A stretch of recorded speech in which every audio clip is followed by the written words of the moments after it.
हमारे महापुरुष, हमारे जननायक महाराजा महिषासुर का शहादत दिवस मनाया जा रहा है और उसी कड़ी में चकाई प्रखंड के लोग भी मिल करके इस समय को हम लोग याद कर रहे हैं।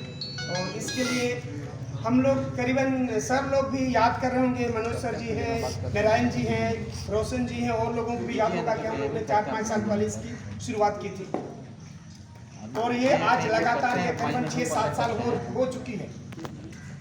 लेकिन धीरे धीरे ही मजबूती से ही लेकिन मजबूती आ रही है, क्योंकि जो हमारे ऊपर जो चीज़ें जो थोपा गया है करीबन 4,500 साल से थोपा गया है और ये एक दिन में समाप्त होने वाली नहीं है। और पहले सर ने कहा, मनोज सर ने कहा, एक बहुत अच्छी बात कहा, हम किसी को छोटा दिखाने का काम नहीं करेंगे बल्कि उससे अच्छा काम करके दिखाएंगे ताकि हम साबित हो सके हम उससे अच्छे। तो हम लोगों को अच्छा काम करने का समय है और अच्छा काम करने के लिए हम लोग आए हैं और अच्छा काम करने का एक ही मात्र उद्देश्य होता है शिक्षा की ओर जाना। जैसे कि हमारे दामोदर जी ने कहा, बाबा साहब की तीन शब्द थे, शिक्षित बनो, संगठित हो और संघर्ष हो। ये बहुत हद तक हम लोग शिक्षित हो चुके हैं, अब हम लोगों को संगठित होने की बारी है और जब हम लोग संगठित हो जाएंगे तो हम लोग संघर्ष करेंगे। लेकिन अगर हम संगठित होके संघर्ष करेंगे तो उसके पीछे जाना पड़ेगा, हम लोगों को अपनी इतिहास समझना होगा। एक चीज़ और, एक जैसे कि इनका नाम मैं याद नहीं कर रहा हूँ, यादव जी का, उन्होंने कहा खतियान के बारे में, दामोदर जी ने कहा खतियान के बारे में। हकीकत में है, अगर आपके पास कोई भी चीज़ डॉक्यूमेंट्स नहीं हो तो आप अपने आप को कुछ भी साबित नहीं कर सकते। तो हम लोगों के पास एक रिटर्न है जो हम यहाँ का खतियानदार हैं, हम यहाँ का मूल निवासी। लेकिन ये खतियान तो हाल फिलहाल की बात है, क्योंकि 1895 के बाद भारत में खतियान का पूरी लंबी लिस्ट बनी और हम लोग जो बंग प्रदेश में थे, बंग प्रदेश के लोगों को 1906 से 1909 तक जो खतियान बना उस लहर पर अपने आप को खतियानधारी मानते हैं। तो आज बंग प्रदेश की हम लोग बात करेंगे तो बंग प्रदेश के तहत अभी 3 स्टेट का निर्माण हो चुका है और उस 3 स्टेट में से एक स्टेट से एक और स्टेट का निर्माण हो चुका है। लेकिन हम लोगों को याद करना है बंग प्रदेश को। तो बंग प्रदेश को जिसका भाषा में लोग बंगाल बोलते हैं, कुछ लोगों ने उसका नाम सोनागाछी बीच शहर का नाम लिया, कुछ लोगों ने कलकत्ता कहा, लेकिन हम लोग बंग प्रदेश के रहने वाले लोग हैं। और बंग प्रदेश का ये राजा थे कौन? हमारे महिषासुर। और उस समय इस देश की जो स्थिति थी, क्योंकि बाहरी जो यूरेशियन आक्रमण लोग, जिसको हम लोग आर्य और अनाज की लड़ाई बोलते हैं, जो देवसूर संग्राम की बात हमारे लोग करते हैं, देव और सूर की संग्राम, देवासुर संग्राम की बात करते हैं, तो ये देवासुर संग्राम के बीच का एक छोटा सा घटना है, लेकिन बड़ी घटना बन गई बाद में। मामला छोटा सा घटना इसलिए मैं कह रहा हूँ क्योंकि उस समय हमारे समाज के लोग सूरा के पीछे भागते नहीं थे। लेकिन एक चीज़ है, हर एक कुंवारा लड़का को एक लड़की तो चाहिए ना, चाहिए कि नहीं चाहिए? तो वैसे ही हमारे जो महाराजा थे ये कुंवारा थे। कौन? राजा महिषासुर, जिसको हम आदिवासी लोग हुदूर दुर्गा भी बोलते हैं। हुदूर दुर्गा, ठीक ना? अभी भी आप लोग गांव सुनेंगे तो हुदूर दुर्गा की बखान होती है। तो हुदूर दुर्गा, इसका असली नाम है हुदूर दुर्गा, क्योंकि हम सबके सब आदिवासी हैं। आज जिनको SC ST OBC में बांटा गया वो सबके सब आदिवासी हैं, भारत के मूल निवासी हैं।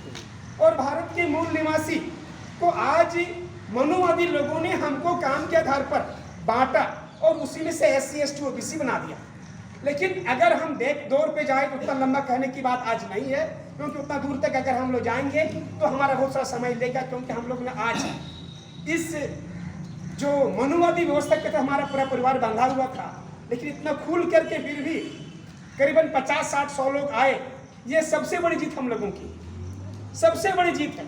और उसी जीत के हिसाब से आज हम लोगों को बताना है कि जो महिषासुर थे, तो महिषासुर एक प्रतापी राजा है और इन्होंने पूरे सेक्टर पे अच्छा राज चलाया। और इनकी राज सत्ता को देख करके ब्रह्मा, विष्णु और इंद्र को चिढ़ लगा और इंद्र इनके ऊपर युद्ध किए, इनके साथ लड़ाई किए। किनके साथ? महिषासुर के साथ। और लड़ाई में इंद्र हार गए। लड़ाई में इंद्र की हार हुई और इसी हार का बदला लेने के लिए वो इंद्र जी ब्रह्मा और विष्णु के पास गए, जिनको आज हम लोग हमारे पूर्वज लोग भगवान के रूप में मानते हैं और इंद्र को देवताओं का देवता भी कहते हैं, जबकि वो इनसे हारे। तो जब वो हारे तो ये लोग इनके पास गए। कौन कौन? इंद्र गए उन दोनों के पास, ब्रह्मा और विष्णु के पास। उनके पास जाने के बाद उनसे बात किए, वार्ता हुई। उन्होंने कहा कि ऐसा ऐसा हमारा शब्द हुआ। तो उन लोगों ने कहा, देखिए ये महिषासुर से लड़ाई लड़ना इतनी आसान बात नहीं है, क्योंकि वो बहुत सूरवीर और ताकतवर राजा हैं। इनको हम लोग अगर हरा सकते हैं तो छल से ही हरा सकते हैं। और उन लोगों ने छल किया और उस वक्त एक सुंदर स्त्री को उन लोगों ने इसका मोहरा बनाया, इसको बोलते हैं मोहरा। मोहरा बनाया और मोहरा बना करके उनको भेजे।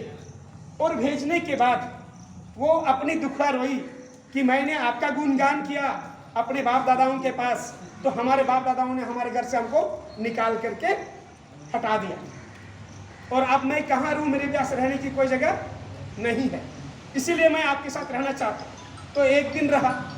जब दूसरा दिन बाहर निकला तो लोगों ने सवाल किया, एक कुंवारा लड़का के साथ एक कुंवारी लड़की क्या करेगा?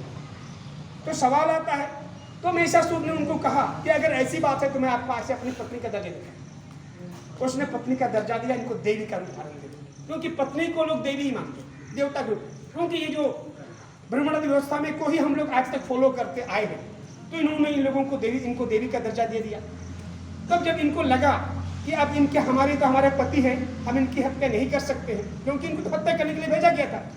लेकिन जब हत्या करने से ये परहेज करने लगे तो रोशन जी ने जो कहा, एक बेलभरनी नाम के एक महिला को पुनः भेजा गया और उनको बोला गया कि उनको बोलो कि आपको जिस उद्देश्य से भेजा गया है उस उद्देश्य से आप भटक गए हैं, अन्यथा आपकी हत्या होगी और हम लोग महिषासुर को सारा राज बताएंगे और आपको घर से भी बाहर बेघर कर दिया जाएगा। ऐसी चीज जब सुने तो पुनः दुर्गा के मन में जो भावनाएं आती है। अभी भी लोग बोलते हैं सागर की गहराई को लोग नाप सकते हैं, लेकिन स्त्री की गहराई को अभी आसान से नाप नहीं सकते, ऐसा लोग बोलते हैं। ये मेरा कहना नहीं, ये लोग बोलते हैं, ठीक ना। तो महिषासुर भी उनको बीवी पत्नी तो दर्द तो दिया, लेकिन उनकी गहराई को समझ नहीं पाए, उनकी साजिश को समझ नहीं पाए। और सोए हुए अवस्था में नशे की हालत में, क्योंकि उनको लगा कि मैं अपने पति को मार नहीं पाऊंगा तो नशा लेना है। आज भी आप लोग देखेंगे कुछ लोग नशा इसलिए करते कि मैं थक गया हूं या मुझे कुछ बोझ सहा नहीं जा रहा है, इसलिए मैं नशा कर रहा हूं, ठीक ना। और उसने इसकी हत्या कर दी।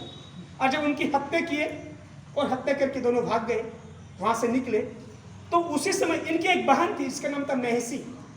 उनको पता था कि मेरा बहन भाई के साथ एक आदमी रह रहा है, और उसने पूरे गांव वालों को बताया, समाज के लोगों को बताया, उनके साम्राज्य के लोगों को बताया, और साम्राज्य के लोगों ने मिल करके दोनों को खोजा। पहले बेलभरनी को मारा और इस बार दुर्गा को भी मारा। आज भी इतिहास में हम लोग देख सकते हैं, 10वें दिन के बाद हम सभी लोग इस बनाए हुए मिट्टी के पुतले को नदी में डुबो के मारते हैं। ये उसी की याद में किया जाता है। अगर वो भगवान को घर में रखने की चीज होती ना जी, तो उन लोगों का काम निकल गया और इन लोगों ने किया, हमारे लोगों ने बदला भी ले लिया। तो ये मामला क्या है कि थोड़ा देर पहले एक और आदमी हमारे साथी ने कहा था कि यहाँ जो हमारे जो बुद्ध लोगों की हत्या हुई थी, जो प्रतिक्रांति हुई थी, इस देश में पूरे जो अखंड भारत था, आर्यवत था, इसमें हम लोगों की पूरी मूल निवासियों की राजसत्ता चल रही थी।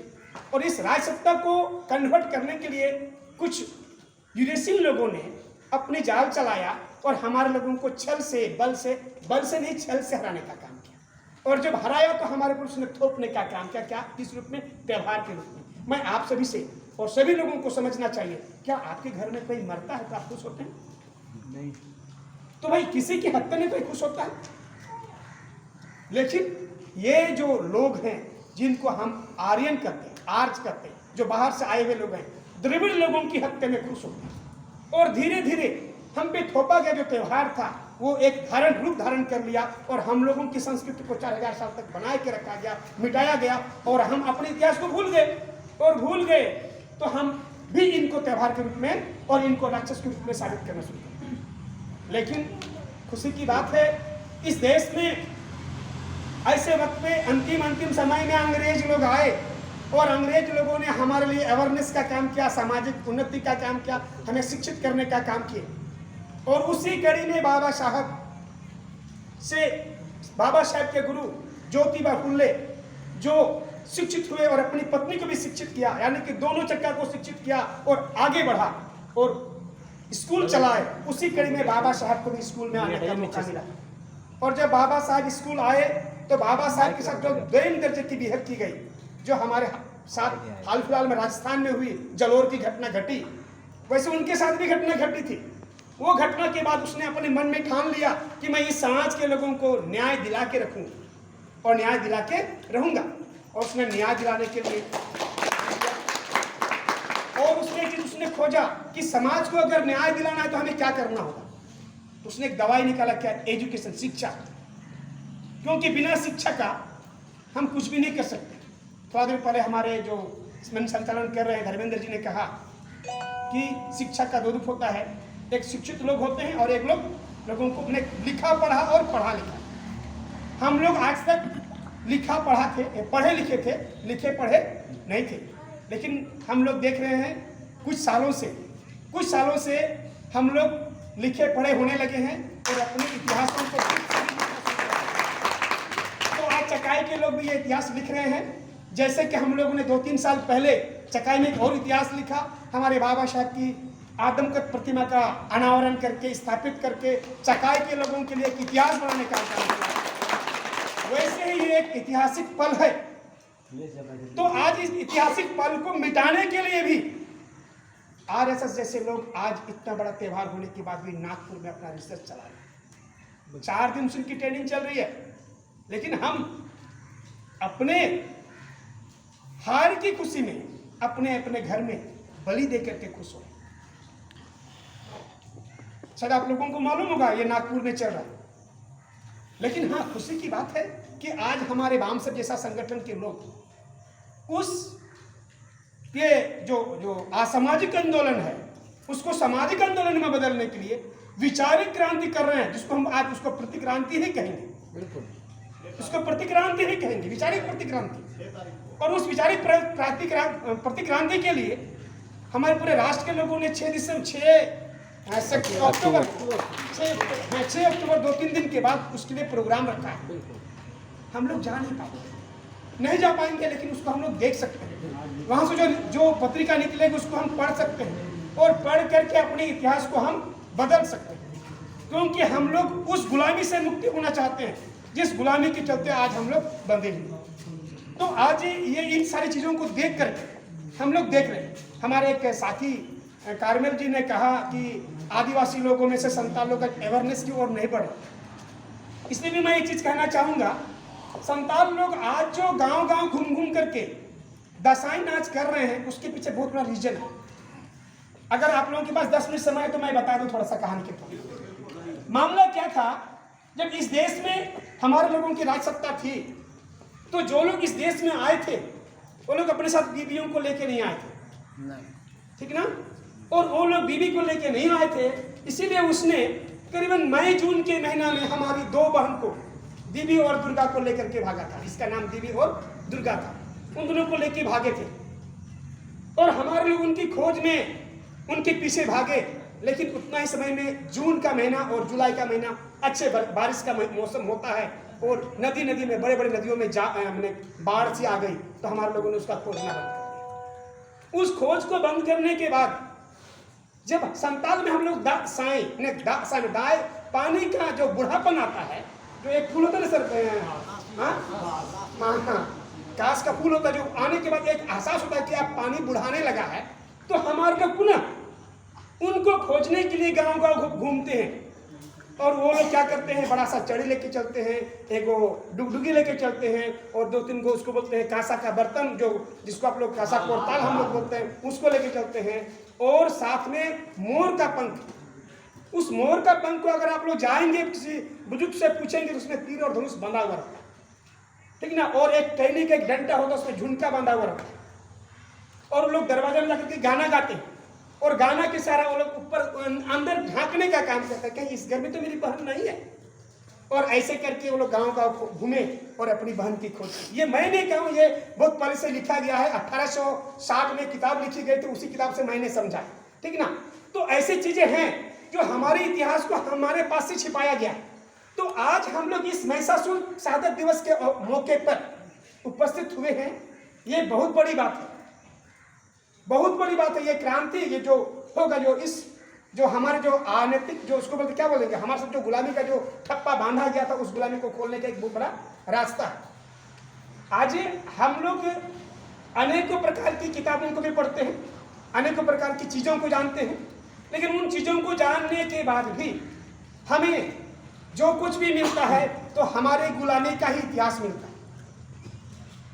और हम अपने गुलामी के इतिहास को ही धर्म ग्रंथ के तौर पर मानते हैं। लेकिन बाबा साहब ने 1950 में भारत का संविधान लिखा और उन सभी धर्म ग्रंथों को नेस्तनाबूद कर दिया और हमारे लिए एक धर्म ग्रंथ का निर्माण किया जिसमें सभी मानव को समानता का अधिकार देता, ठीक ना। और उस समानता का अधिकार के तहत आज हम लोग यहाँ मंच में या इस जगह बैठ करके बोल रहे हैं। अन्यथा इस देश में जिन लोगों की राज सत्ता 4000 साल तक रही है वो हमें यहाँ बोलने नहीं देते। आज जो कुछ भी हो रही है ये संविधान के बदौलत हो रही है और इस संविधान को आज हमारे लोगों को घर घर में रख करके पढ़ना होगा और इस संविधान के साथ सभी आर्टिकलों के बारे में हमें बाखूबी समझना होगा।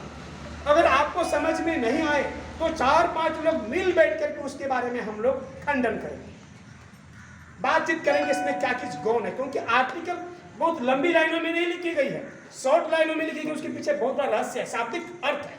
उस अर्थ को समझना होगा हम लोगों को और उस शाब्दिक अर्थ को अगर हम समझने में सफल हो गए तो बहुत खुशी की बात होगी। हम लोग इस देश में संविधान और मंडल कमीशन को साथ लेके चल सकते हैं, संविधान को और मंडल कमीशन को साथ लेके चल सकते हैं। क्योंकि हमारे देश की ये मंडल कमीशन को ड्रॉप करने के लिए मनुवादियों ने कमंडल का जिक्र किया और आज हम सभी लोगों के घर घर में कमंडल है। किस रूप में? हमारे बीवी के रूप में, हमारे बहन के रूप में, हमारी माँ के रूप में। उनको क्लास करना पड़ेगा कि आपको आज जिन लोगों ने शूद्र कहा, जिन लोगों ने आपको अछूत कहा, आज उन्हीं लोगों को आप देवता देवी के रूप में मान रहे हैं। ये सरासर गलत है, इसको बदलो। इसको बदलने के लिए अपने घर से शुरुआत करनी होगी हम लोगों को। और अगर इस शुरुआत में अगर हम लोग सफल होते हैं तो मनोज सर ने जो कहा कि हमें किसी का नुक्ताचनी नहीं करना है, किसी को नीचे नहीं दिखाना है, हम खुद ब खुद ऊंचा हो जाए। और ऊंचा होने के लिए हमें हर हालत में अपनी अपनी जो विशेष जातियां जो हम लोगों को बांटा गया, मैं उसका विरोध नहीं करता, उन लोगों ने बांटा, अच्छे ही किया। बाबा साहब ने भी इसका बहुत अच्छी ढंग से साथ दिया, SC ST OBC को बनाया, ठीक ना। लेकिन अब जो हम लोगों की इस तरह जो रखा गया था, ब्राह्मण, क्षत्रिय, वैश्य और शूद्र, ठीक ना, इस तरह रखा गया था और एक था आदि जिनको इन वर्ण व्यवस्था से बाहर रखा गया। अब हम लोगों को ऐसा करना होगा और ऐसे करके हम अपने आप को इस देश का मालिक साबित कर सकते हैं। और इसको ऐसा करने के लिए हमें अपनी इतिहास पढ़ना होगा। अगर इतिहास पढ़ने में अगर हम पीछे रहे तो हमें कुछ नहीं मिलेगा। और विशेष करके तो आज जितने लोग आप लोग आए हैं, जितने हम लोग आए हैं, हम लोगों का जिम्मेदारी बनता है कि हम इसको और आगे बढ़ाएं। क्योंकि कुछ लोगों ने हम लोगों को देखा, कुछ लोगों ने हमारी बातों को सुना और वो आज से हमारे खिलाफ षड्यंत्र लगाना शुरू कर दिए। हमारे कुछ साथी लोगों ने कहा कि जो मनुवादी लोग हैं, जो ब्राह्मणवादी लोग हैं, वो बहुत बेकार है, वो लोग बहुत धोखेबाज लोग, वो लोग हमेशा साजिश करते हैं, जाल फेंकते हैं, कौड़ी की जाल फेंकते हैं। उस जाल से हमें बचना होगा। वो कल हमारे बारे में नई नई बातें कर सकते हैं, हमें बरगला सकते हैं, उनकी बरगलाओं से हमें बचना होगा। और साथ ही हम लोगों को ज़्यादा कुछ नहीं करना है, बल्कि सिर्फ 2-3 चीज़ें। आज हम जाए, कल भी वो काम करें, परसों भी रोज कम से कम 1 घंटा आप जिनको जान रहे हैं उनको बताइए कि आप चाहते क्या। जैसे कि गांव में एक दिन जार घूमने गए थे, उधर बोंगी बड़े मुरे तक कुछ और गांव घूमने गए थे, तो कुछ हमारे समाज का लड़का लोगों को बैठा करके कुछ रस्सी बांधने वाले लोग जो कान में रस्सी बांधते हैं, वो लोग भी उन लोगों से बातचीत करते हैं और उनको बोल रहे थे कि आप सभी आदिवासी हिंदू हो, सभी को बोल रहा था। मैं उसी वक्त मैं भी पहुंचा, मेरे साथ शिवलाल जी भी थे। हम बोले कि चलो इस जगह बैठना बहुत जरूरी है मेरे लिए। मैं बैठा, उन लोगों से बात किया, और वो आरएसएस का एजेंट लोग थे। मैंने उनको कहा कि आप जो कह रहे हो वो कैसे साबित करोगे कि हम लोग हिंदू हैं? आप ये भी बताइए, हम हिंदू का विरोध नहीं करते, अगर आप हमको हिंदू मानते हैं तो हमारे साथ एक बर्तन में खाओगे। आज वो खाने के लिए तैयार हो जाएगा, आज आपको बेटी भी देगा, लेकिन एक चीज आपको जिंदगी में वो कभी नहीं देने वाला है, वो ज्ञान। कौन सा ज्ञान? जो सामाजिक ज्ञान, जो उनकी बर्बादी का कारण बनेगा, वो कभी आपको नहीं देगा। वो आपको 10% दे सकता है, लेकिन आपको सामाजिक ज्ञान नहीं देगा जिससे आपकी उन्नति हो। वोट की तरफ मत देखो।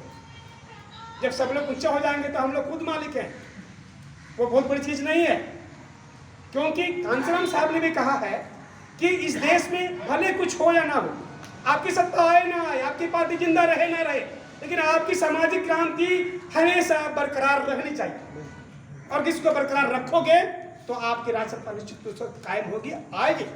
और उसी कड़ी में हम लोगों को आज घर घर में कांसीराम, घर घर में ज्योतिबा फूले तैयार करना है। अब भगत सिंह की बारे में नहीं कर सकता हूँ, क्योंकि भगत सिंह के इतना मैं हम लोग समझ नहीं सकते, क्योंकि भगत सिंह भी जैसे सर ने कहा कि मैं पहले नवरात्रि करता था, तब मैं आस्तिक था, आज मैं नास्तिक हो गया हूँ। हम लोग आज तक नास्तिक नहीं बन पाए। जैसे कि धर्मेंद्र जी ने कहा कि जय भीम का क्या अर्थ होता है? जय भीम का अर्थ होता है 22 प्रतिज्ञाओं को मानना। जय भीम का अर्थ होता है 22 प्रतिज्ञाओं को पूर्ण रूपेण अपने जीवन पे लागू करना। अगर इन 22 प्रतिज्ञाओं को आप लागू नहीं करते हैं तो आपका ये जो जय भीम, जय श्री राम के नीचे दब के मर जाएगा। क्यों बोलोगे? ऐसा क्यों दादा बोल रहे हैं? इसलिए क्योंकि आज आप हमारे पास जय भीम तो बोल रहे हैं, जाकर के तो फिर वही करोगे जो घर में करते हो। अगर वो करोगे तो कोई ना कोई ब्राह्मण आपके घर में आएगा कि नहीं आएगा? अगर ब्राह्मण नहीं आएगा तो आजकल जो 2 प्रकार का ब्राह्मण है अभी हमारे समाज में, एक कंठी ब्राह्मण, एक सुत्ता ब्राह्मण। कंठी ब्राह्मण आप गांव-गांव में मिलेंगे और सुत्ता ब्राह्मण कहीं-कहीं गांव, 1-2 गांव में मिलेंगे। तो कंठी ब्राह्मण वो लोग हैं जो SC ST OBC से ही खुद को, अपने आप को ब्राह्मणों का, हिंदुओं का पंडित मानते हैं, वो कंठी ब्राह्मण। और शुद्ध ब्राह्मण वो हैं जो बोलते कि जन्मजात से हम उच्च जाति के, वो लोग शुद्ध ब्राह्मण हैं। तो हमें शुद्ध ब्राह्मण से ज्यादा डर नहीं लगता जितना कंठी ब्राह्मण से डर लगता। जैसे कि हमारे एक साथी, एक महापुरुष, हमारे पूर्वज, 2 दिन की बाद ही उनकी प्रतिमा को जलाया जाएगा। किसका? रावण का। रावण का विनाश किनके कारण हुआ? किनका नाम तो बताइए? विभीषण के कारण हुआ। जबकि विभीषण ने उनकी सारी भेद को खोल दिया और उनकी भेद को खुलवा करके उनकी हत्या करवा दी। विभीषण को लगा था कि ये लोग हमको राज सत्ता दे देंगे और उसने सारा भेद खोल करके उनकी हत्या करा दी। लेकिन जिस रावण ने सीता, माता सीता को, हम उसको किसी और को अपमान नहीं करते, माता सीता को जो हरण करके ले गए या उनको उठा करके ले गए थे, उनकी सेवा करने के लिए अपने बेटे को खुद रखा था। बिल्कुल। इनको, इनका नाम क्या? उनका बेटा का, रावण का बेटा का मेघनाथ को रखा। हमारे लोग इतने ईमानदार हैं, जैसे इसने ईमानदारी दिखाई और उसने उसकी छल को नहीं समझ पाया। और क्योंकि इन लोगों को मालूम था, ब्रह्मा, विष्णु और इंद्र को मालूम था कि ये कतई भी महिलाओं पे हाथ नहीं चलाएंगे, हथियार नहीं चलाएंगे, और इनकी हत्या हो गई। लेकिन आज हम लोगों को हत्या कराने की बारी नहीं है। आज हम लोगों को संविधान की ओर बढ़ना होगा, संविधान को आत्मसात करना पड़ेगा और बाबा साहब की 22 प्रतिज्ञाओं को मानना होगा। और हम उनको जो आर्थिक तौर से मजबूती दे रहे हैं उसको बंद करनी होगी। कैसे दे रहे हैं हम लोग आर्थिक तौर से मजबूती? कहीं जाना है तो जतरा देखो तो 51 टका दो। पैसा किसके पॉकेट में? उनके पॉकेट में, आपके दुश्मन के पॉकेट में। तो उनको आप मत दो, उनकी आर्थिक मजबूती नहीं होगी, वो आपको परेशान नहीं करेगा। क्योंकि आप जब मूल निवास उनके पास पैसा होता है तो वो पूजा पाठ में व्यस्त हो जाते हैं, और जब उन आर्यों के पास पैसा होता है वो हमें शोषण करने के लिए नए नए जाले बिछाते हैं। उन जाल को समझना होगा। आज 10वीं है कि 9वीं है? 9वीं है। आज RSS के लोग हथियार की पूजा करेंगे। हथियार की पूजा करेंगे, जिसको हम लोग शास्त्र कहते हैं। आज हम लोग संविधान की पूजा करेंगे और संविधान को पढ़ेंगे। सभी लोग, अगर आपके पास संविधान की किताबें नहीं है तो सभी लोगों ने बड़ा बड़ा मोबाइल लेके रखा होगा, सभी लोगों के पास संविधान की किताब आ सकती है और आप पढ़ो कि हमें कौन कौन सा अधिकार मिला है। क्योंकि इस देश में आज भगवानों को भी संविधान के बल पर ही प्रसाद मिलती है, संविधान के बल पर उसको फूल मिलती है, अर्थात सब कुछ संविधान के बल पर ही मिल रहा है। तो हम उस मूर्ति की ओर क्यों जाए? जैसे सर ने कहा कि अगर मैं बीमार हूं तो मैं डॉक्टर के पास जाऊंगा कि मैं मंदिर जाऊंगा, अगर मंदिर जाने से मैं स्वस्थ होता हूं तो डॉक्टर किस काम का? आप ये भी याद करो, जिस समय भगवानों के पास, जिसको आप भगवान बोलते हैं, उनके पास ये मोबाइल नहीं थी क्या? नहीं। आज हमारे पास वो मोबाइल है। यहाँ से हम यहाँ बैठे में हैं, 150 या 2000 किलोमीटर दूर में मेरा भाई अगर हो लंदन में, तो यहाँ से उसको फेस टू फेस देख सकते हैं। विज्ञान इतना उन्नति कर चुकी है, फिर भी आप अंधविश्वास की ओर जाओगे तो बर्बादी आपका होगा। ज्यादा समय नहीं लूंगा और मैं अपने शब्द को विराम करूंगा। और अगर कुछ लोग हम लोग बात करें तो अंतिमतः सभी लोगों को एक ही चीज कहना है कि हम लोग उठ करके एक बार हमारे महापुरुष का जय जयकार करेंगे और आज के इस दिन को घर में जाने के बाद लोगों को बताना हो सके घर में मीट मछली बना हो, क्योंकि आज हमारे पूरे